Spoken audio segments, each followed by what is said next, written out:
우리의 삶을 생각해 보면 똑같은 환경인데 어떤 때는 감사와 긍정적인 마음으로 대하는데 어떤 때는 불평과 부정적인 마음으로 대할 때가 있습니다.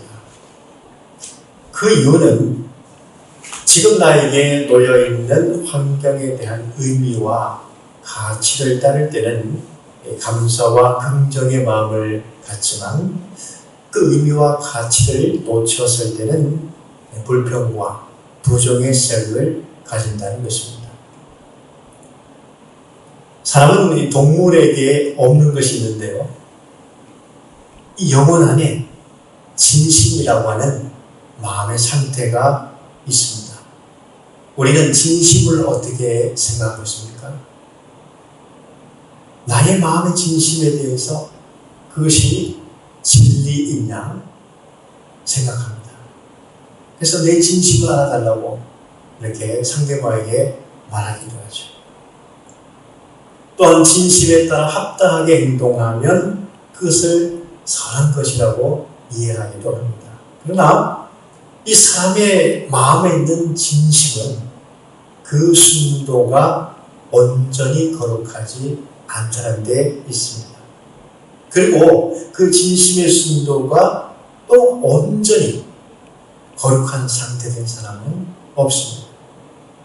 이걸 어떻게 증명할 수 있냐면 구약성경의 아브라함, 이삭, 야곱이라는 족장들, 그 인물들이 나오지 않습니까? 그 중에 이삭을 보십시오. 그렇게 순종적이던 이삭을 비워볼 때에 하나님께서 분명히 이삭의 부부에게 에서와 야곱이라는 쌍둥이를 낳을 텐데 하나님은 형 에서보다도 야곱을 선택하겠다. 그래서 큰 자가 작은 자를, 형이 작은 자를 섬기게 될 것이다. 이런 말씀을 하셨습니다.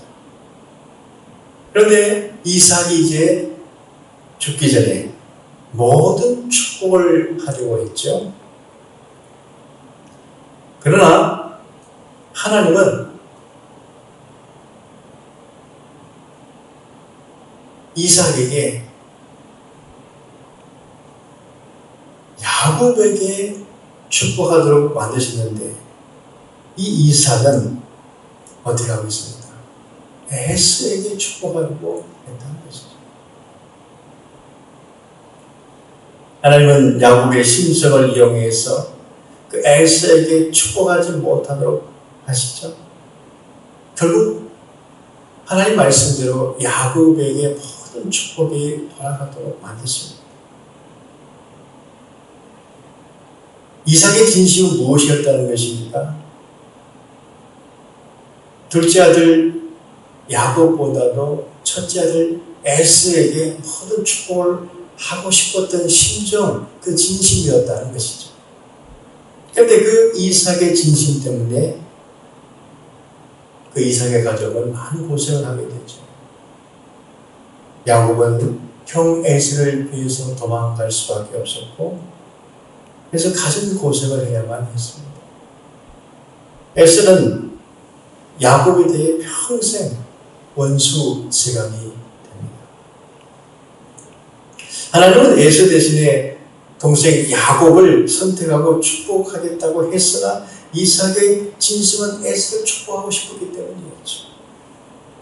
그런데 그 이삭의 진심이 밖으로 드러났을 때 얼마나 큰 고통이 발생하고 말았습니까?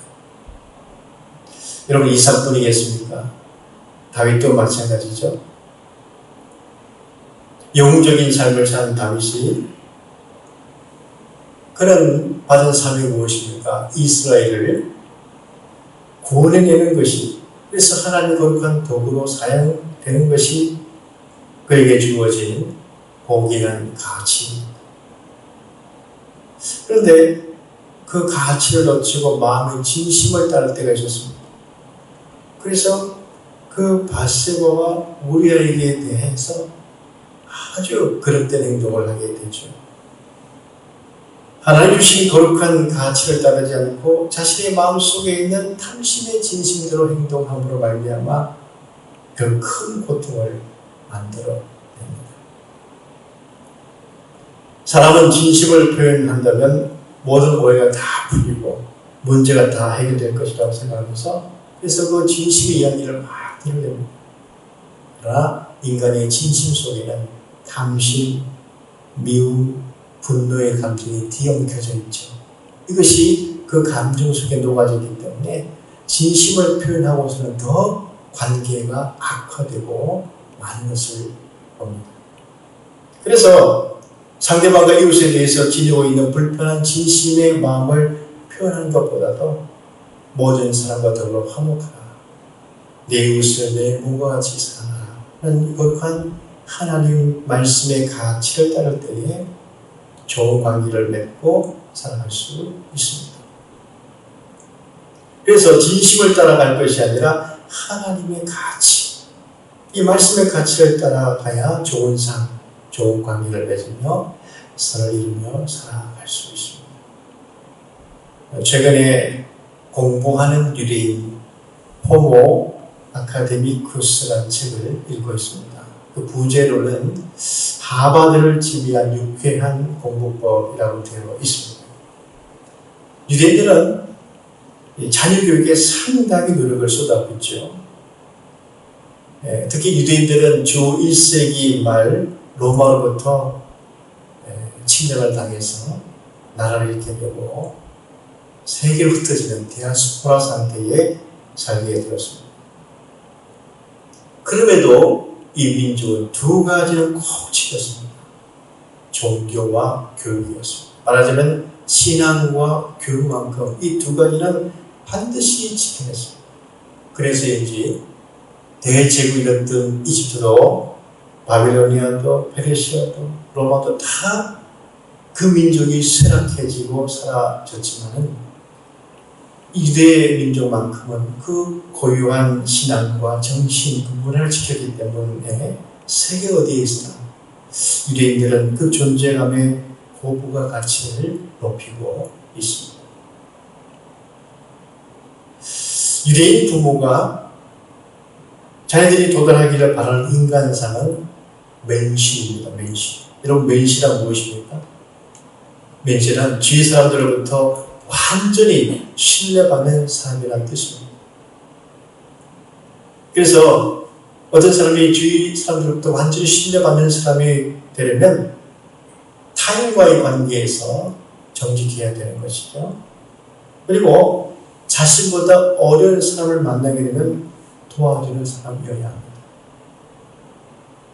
쉬운 길은 버리고 어려운 길을 택하더라도 올바른 일을 행하며 정직하게 살아가는 인간, 바로 그것을 맨시라고 말합니다.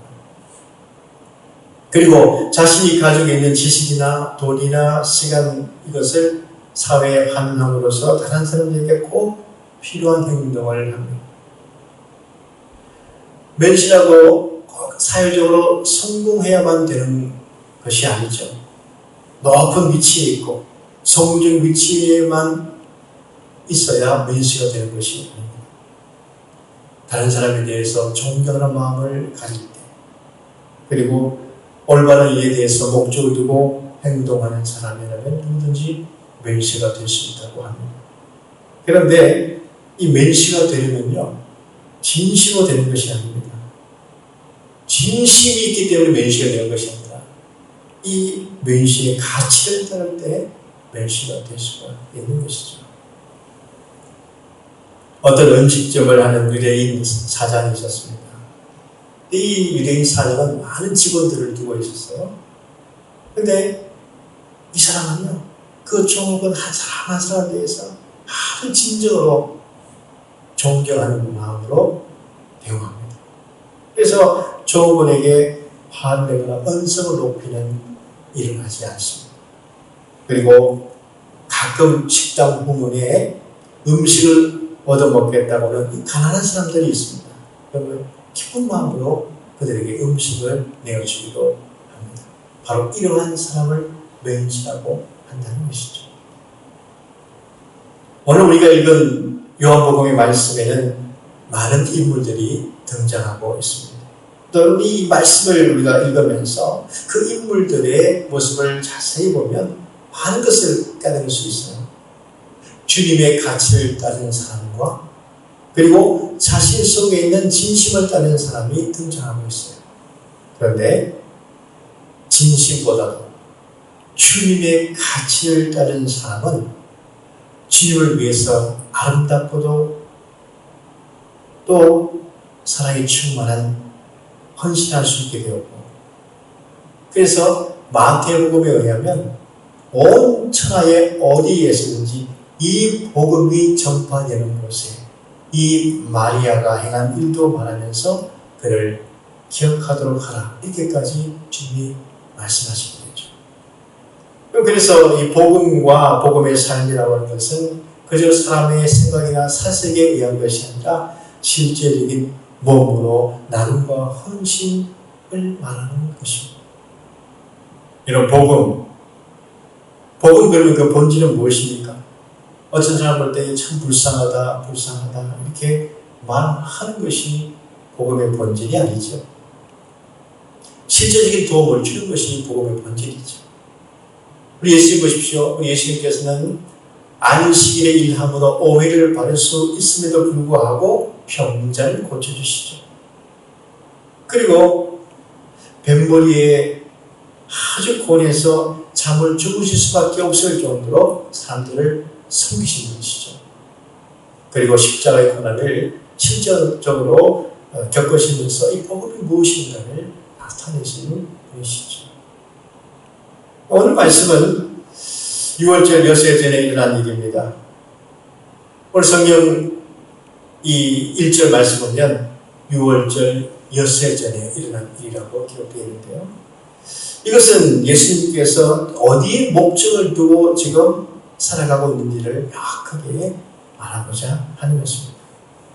여러분, 예수님에게 있어서 6월절은 다만 출애굽을 기억하는 그런 기념일절기 정도가 아니죠. 예수님에게 6월절은 앞으로 모든 사람을 죄에서 구원하기 위해서 어린 양이 되는 데 있습니다. 희생양이 되는 데 있습니다. 그러니까 지금 예수님은 자신을 6월절 어린 양으로서 내어줌으로 모든 사람들을 구원하기 위한 그 길을 걸어가고 있다는 것이죠. 여러분, 이것이 세상신과 예수님이 다른 점이죠. 여러분, 세상신은요, 인간을 구원하기 위해서 자신을 내어주지 않습니다. 세상신, 세상 우상은 자신을 위해서 인간의 영혼을 빼앗아가고 인간을 파멸로 이끌고 있는 것입니다. 그러나 예수님께서는 그 인간의 영혼을 살리시기 위해서 또한 그 인간의 영혼을 새로운 존재가 되기 위해서 자신의 몸을 친히 내어주시는 주님이시죠. 이와 같이 예수님이 세상신과 다른 것처럼 세상신을 따르지 않고 예수님을 따르는 인간 역시 세상 사람들과 다른 삶을 살아갈 수밖에 없습니다. 19세기에 무엇 때문에 그 외국 선교사님들이 2억 마리나 되는 이 작은 나라에 성경과 복음을 들고 오셨을까요? 그것은 세상 신을 따르지 않고 인간 구원을 위해서 자신을 내어주신 예수님을 따르기 때문이었습니다. 6월절 엿새 전에 예수님은 유다 베다니에 도착했어요. 근데 이 베다니 어떤 곳입니까? 죽은 지 나흘이나 된 나사로를 예수님께서 살리신 곳이죠. 이게 동네 잔치가 벌어진 거예요. 여기에 나사로의 누이 동생인 마르다도 함께 잔치를 돕고 있습니다. 살아난 나사로는 함께 그 잔치를 즐기고 있어요. 여러분, 이 관계 한번 상상해 보십시오. 어떤 한 사람도 인상을 쓰거나 걱정을 하거나 어두운 표정을 하고 있지 않을 것입니다. 남녀노소 모두가 기쁨에 미소를 지으면서 그 잔치를 즐기고 있지 않겠습니까? 그리고 예수님께서는 유대인 관습대로요, 나사로와 함께 비스듬히 누우셔서 음식을 대하고 있습니다. 근데 이때 나사로의 외동생인 마리아가 지극히 비싼 향료, 순전한 나드 한 그릇을 가져다가 예수님 발에 붓는 거예요. 여러분, 마리아는 무엇을 예수님 발에 부었다고 되어 있습니까? 지극히 비싼 향료라고 되어 있습니다. 여러분, 지극히 비싼 향료라는 표현은 향유도 향유 나름이라는 뜻이죠. 많은 향유 중에 지극히 비싼 향유입니다. 향유도 등급이 있다는 뜻이죠. 근데 값비싼 이유가 무엇이 값비싼 이유이겠습니까? 순전한 나무 한 그릇이기 때문이죠. 우선 이 나드라고 하는 것은요, 그 생산지가 히말라야 산맥입니다. 3,000m 고지에 자라는 그런 식물이죠. 히말라야, 티베트, 그다음에 인도 동부 지역에 자랍니다. 이 단연초인데요, 그 높은 고지대에 자라기 때문에 그것을 채취하기가 쉽지 않은 것이죠. 그만큼 귀하다는 뜻입니다. 두 번째는 그 값이요, 향수병 하나가 300데나리온이나 합니다. 여러분, 300데나리온은 노동자 1년치나 되는 값입니다. 1년 동안 쭉 일할 때에 벌 수 있는 그러한 품삯입니다. 얼마나 귀한 것입니다. 그래서 이 향수는요, 가장 귀한 손님을 대할 때에, 그리고 장래 예수의 방부제로 이 향수를 사용합니다. 근데 마리아가 그 예수님의 발에 부었다는 것은 그 예수님의 장래에서 미리 염두에 두고 있었다는 뜻일까요? 마리아는 몰랐을 것입니다. 그러나 마리아가 한 것은 예수님께서 인간을 대하시는 그 사랑이야말로 보통 사랑이 아니라 지극한 사랑임을 마리아가 깨달았기 때문이죠.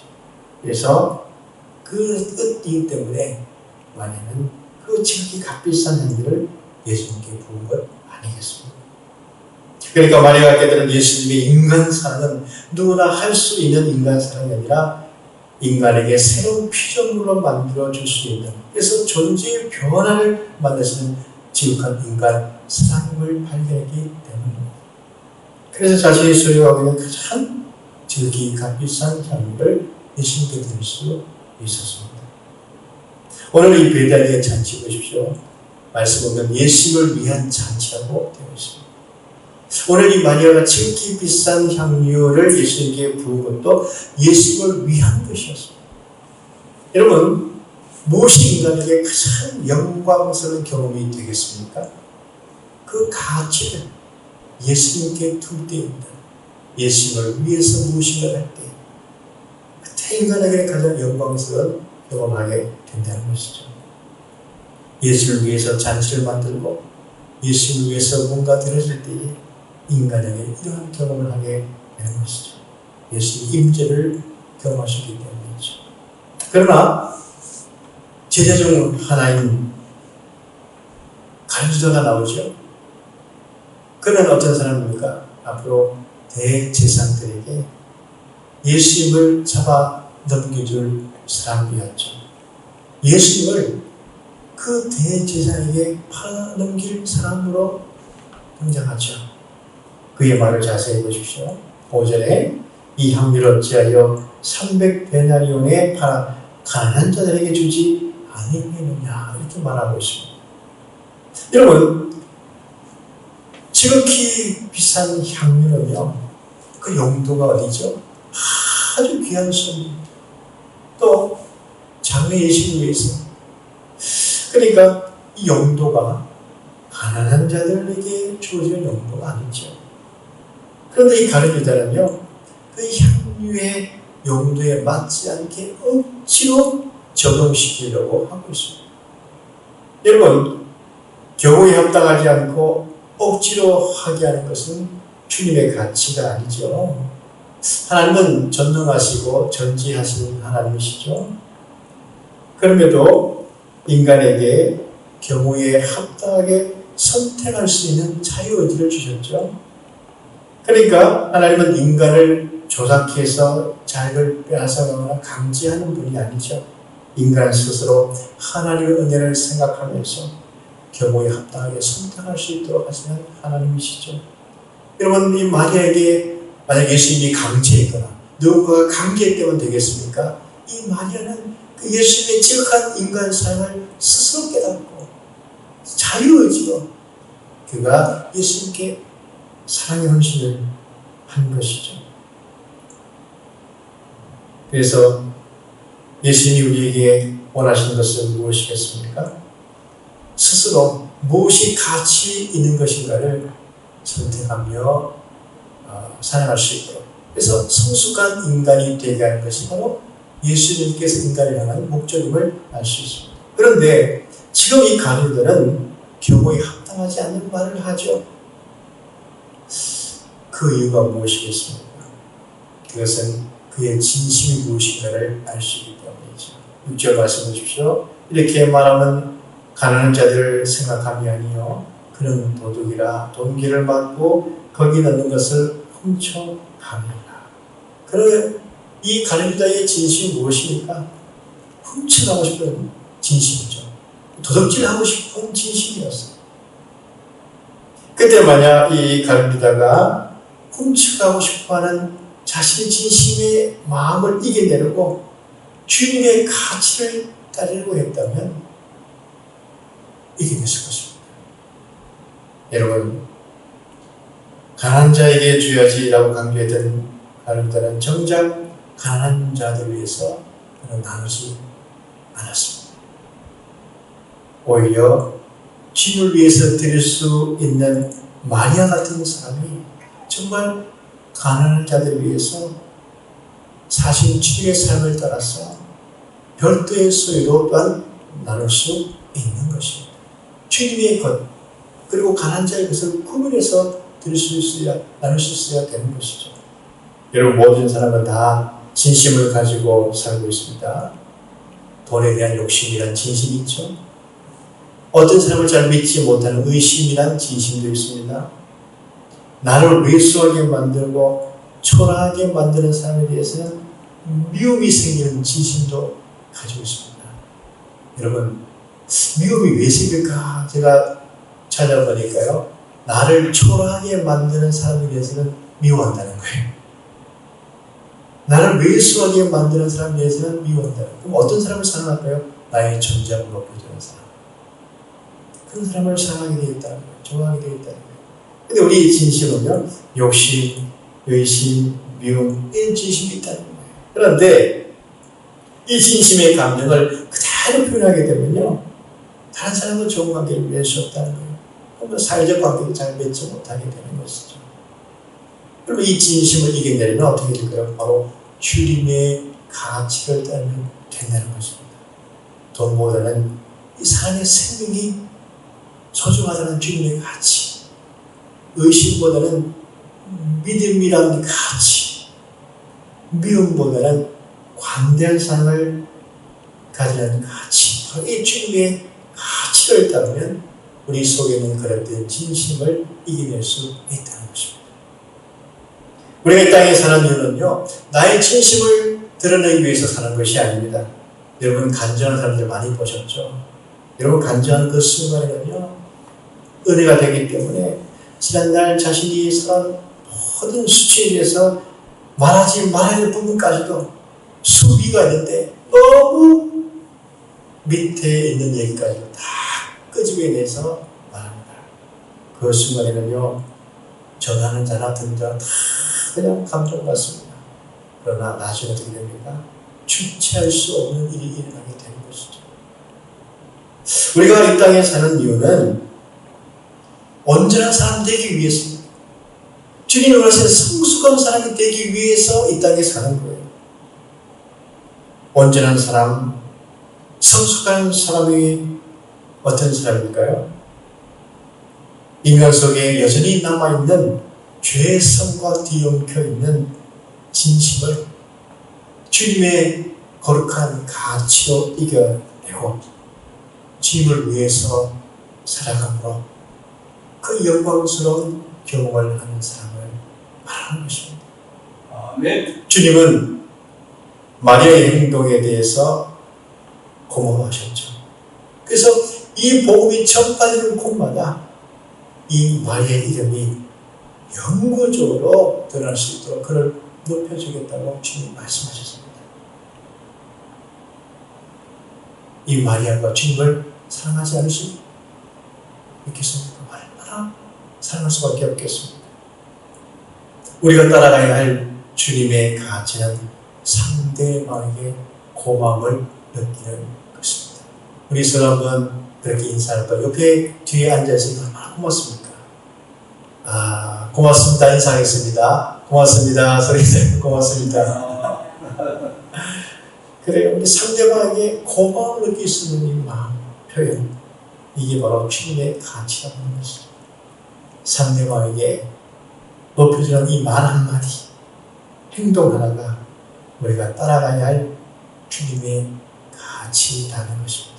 우리 모두 주님의 이 가치를 따르므로 서로 영광스러운 경험을 하게 되시기를 주님으로 간절히 축원합니다.